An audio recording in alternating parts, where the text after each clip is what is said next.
যে তোমাকে হাজারো স্বপ্ন দেখিয়ে ছেড়ে চলে গেছে, একদিন সেই তোমাকে কথা দিয়েছিল তোমাকে কোনোদিনও ছেড়ে যাবে না। যে তোমাকে বলেছিল আর কেউ থাকুক আর না থাকুক, সে তোমার পাশে সব সময় থাকবে, আজ সে তোমার জীবন থেকে অনেক দূরে চলে গেছে। যে মানুষটিকে পেয়ে সব সময় তুমি নিজেকে সুখী মনে করতে, যার জন্য অন্যদের সবসময় ইগনোর করতে, আজ সেই মানুষটি তোমাকে ছেড়ে চিরদিনের জন্য চলে গেল।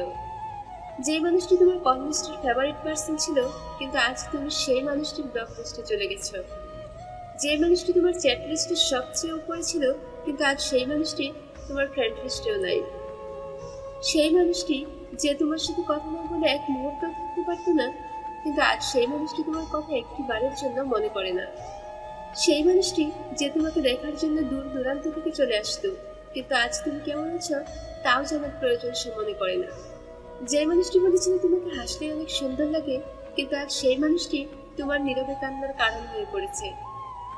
সেই মানুষটি যার মায়ায় পড়ে তুমি তাকে অন্ধ বিশ্বাস করে দিনের পর দিন ঠকেছ, সে তোমাকে ভালোবাসার নামে বাস্তবতা শিখিয়েছে। সে তোমাকে শিখিয়েছে প্রিয়জন বলতে কেউ নেই, সবকিছুই প্রয়োজন।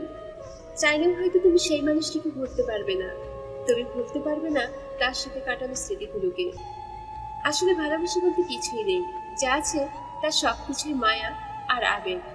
আর যখনই তুমি কারোর প্রতি বেশি মায়া বাড়াবে, ঠিক তখনই তুমি তার কাছে অবহেলার পাত্র হয়ে পড়বে।